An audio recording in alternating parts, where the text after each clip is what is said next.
ప్రభువైన యేసు క్రీస్తు నామమున మీ అందరికీ శుభములు తెలియపరుస్తున్నాను. ఈరోజు బ్యాప్టిజం గురించి తెలుసుకోబోతున్నాము. నీటి బ్యాప్టిజము, పరిశుద్ధాత్మ బ్యాప్టిజము, అగ్ని బ్యాప్టిజము గురించి, మరి ఈ బ్యాప్టిజము ఎవరికి ఇచ్చినారు, ఎవరితో ఎవరు తీసుకున్నారనేది మనం చూడబోతున్నాము.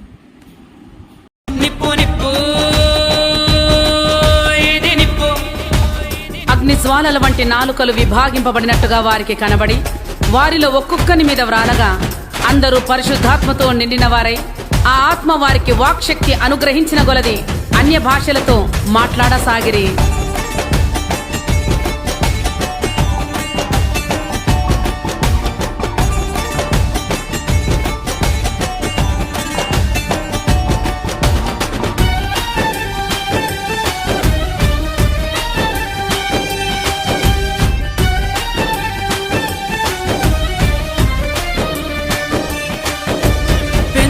కోస్తు దినమున దిగినది నిప్పు నిప్పు నిప్పు, ఎండిన బ్రతుకును భగ్గున మండించు నిప్పు నిప్పు నిప్పు.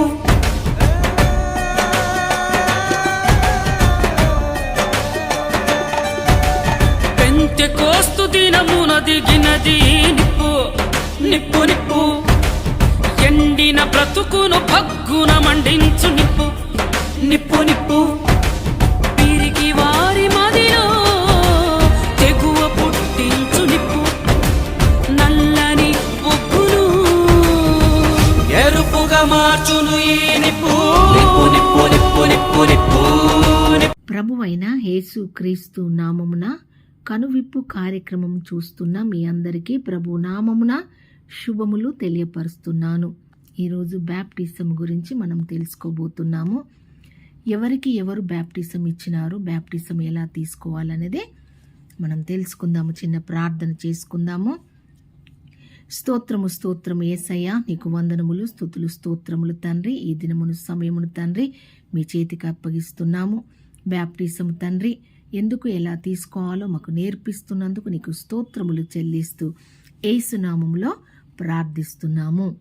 మత్తయి సువార్త 3వ అధ్యాయము 5 నుండి 17 వరకు చూసుకున్నట్లయితే ఈ బ్యాప్టిజం కోసం మనము తెలుసుకుందాం.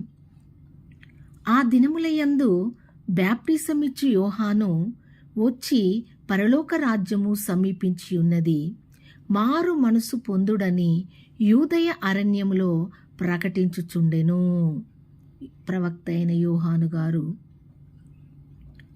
పరలోక రాజ్యము సమీపించుచున్నదని మరి తన ప్రజలకు తెలియపరుస్తున్నాడు. నేను నీళ్లలో మీకు బ్యాప్టిజం ఇచ్చుచున్నాను, అయితే నా వెనుక వచ్చుచున్నవాడు నాకంటే శక్తిమంతుడు, ఆయన చెప్పులు మోయిటకైనను నేను పాత్రుడను కాను అని యోర్దాను నది వద్ద తన ప్రజలకు తెలియపరుస్తున్నాడు. మారు మనసు పొందుడి, చీకటి నుండి వెలుగులోనికి ప్రవేశించుట కోసము తను తెలియపరుస్తున్నాడు. ఆయన యోహాను గారు యోర్దాను నది ప్రాంతముల వారందరూ అతని యొద్దకు వచ్చి తన పాపముల కోసము యోర్దాను నదిలో అతని చేత బ్యాప్టిజము పొందుచుండిరి. సద్దుకైలలోను పరిసయ్యులలోను అనేకులు బ్యాప్టిజము పొందుచున్నారు. అంతలోనే ప్రభు అయిన యేసు క్రీస్తు గలిలియా యోర్దాను నది దగ్గరకు వచ్చినాడు. ఎందుకంటే యోహాను గారి చేత బ్యాప్టిజము తీసుకొనుటకు. అప్పుడు యోహాను గారు ఏమన్నారో చూద్దాం. అందుకు యోహాను, నేను నీ చేత బ్యాప్టిజము పొందవలసిన వాడనై ఉండగా నీవు నా యొద్దకు వచ్చుచున్నావా అని ఆయనను, అంటే క్రీస్తును నివారింపజూచెను. గాని యేసు, ఇప్పటికి కానిమ్ము, నీతి యావత్తు ఇలా నెరవేర్చుట మనకు తగి ఉన్నదని అతనికి ఉత్తరమిచ్చెను. యోహాను గారు, మీతో క్రీస్తుతో నేనే బ్యాప్టిజం తీసుకోవాలి, కానీ నాతో మీరు బ్యాప్టిజం తీసుకుంటున్నారేంటి అని అడిగినప్పుడు, ఇప్పటి మట్టుకు ఇది కానివ్వు. మనం ఎందుకు బ్యాప్టిజం తీసుకుంటున్నావు? మారు మనసు కోసము, రక్షణ కోసము. మరి ప్రభు అయిన క్రీస్తు దైవ కుమారుడు మరి ఏమంటున్నాడు ఒక దగ్గర అంటే, నేను నీళ్లల్లో మీకు బ్యాప్టిజం ఇచ్చుచున్నాను, అయితే నా వెనుక వచ్చుచున్నవాడు నాకంటే శక్తిమంతుడు, ఆయన చెప్పులు మోయిటకైనను నేను పాత్రుడను కాను, ఆయన చెప్పులు మోయిటకైనను నేను పాత్రుడను కాను అని యోహాను గారు చెప్తున్నారు. మరి ప్రభు అయిన యేసు క్రీస్తు ఆయన యుద్ధ బ్యాప్టిజానికి తీసుకోవడానికి వచ్చినాడు. మరి మనం ఎంతటి వారం, ఏ పాటి వారం చెప్పండి? క్రీస్తే ఏ పాపము లేనివాడు, పరిశుద్ధుడయ్యుండి, దైవ కుమారుడయ్యుండి, శక్తివంతుడయ్యుండి కూడా లోకంలో ఒక పద్ధతి ఉంటుంది. తన తండ్రి పంపించినాడు, తను ఏదేది చేయాలో అదంతా నెరవేర్చుకుంటున్నాడు. మనము మందిరముకి వెళ్తాము, ప్రార్థన చేస్తాము, కానుకలు చెల్లిస్తాము, మీటింగ్స్ అటెండ్ అవుతాము, యవన కాలం నుండి వృద్ధాప్యమందు మందిరములో పడి ఉంటాము. కానీ ప్రభురాత్రి భోజనమును మనము తీసుకోము, ఆయన రక్తమును శరీరమును మనము భుజించము. అన్ని పనులు చేస్తాము కానీ ఆ ఒక్కటి మేము చెయ్యము. బ్యాప్టిజం ఎందుకు తీసుకోవడం లేదంటే, పెళ్ళైనప్పుడు తీసుకుంటా, నేను మారు మనసు పొందినప్పుడు తీసుకుంటా, నేను పాపము చెయ్యనప్పుడు తీసుకుంటా, నేను తాగుడు మానినాక తీసుకుంటా, నేను చెడు పనులు చేస్తున్నాను కాబట్టి నేను మంచి పనులు చేసినప్పుడే తీసుకుంటా అంటే ఎక్కడ?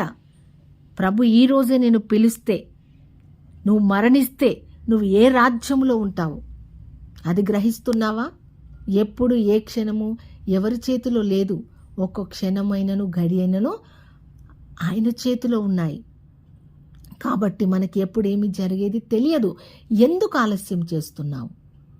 ఆయన శరీరమును రక్తమును నీవు తీసుకున్నప్పుడు, పాలి భాగస్థుడాలిగా లేనప్పుడు ఎందుకు మరి మందిరానికి వస్తున్నావు? దేనికోసం నువ్వు మందిరానికి వస్తున్నావు? ఆయనతో పాటు ఆయనలో ఉంటేనే కదా మనకు సమస్తము. చీకటి నుండి వెలుగులోనికి రప్పించుట కోసమే. నేను లోకమునకు వెలుగై ఉన్నాను. ఆయన వెలుగై ఉన్నప్పుడు ఆ వెలుగుని ఎందుకు పొందుకోలేకపోతున్నారు? ఇంకా చీకటి స్వభావము, చీకటిలోనే ఎందుకుంటున్నాము అంటే, నేను పాపిని, ఇక నేను మారను అని అనుకుంటున్నావా? పాపముల కోసమే దేవుడు నీ కోసము, నా కోసము, మన పాపముల కోసమే సిలువలో రక్తమును చిందించి మరణించి తిరిగి లేచి పరిశుద్ధాత్ముడుగా మన మధ్యలో ఉంటున్నాడు. కాబట్టి ఆయనే చెప్తున్నాడు, మారు మనసు పొందుడని.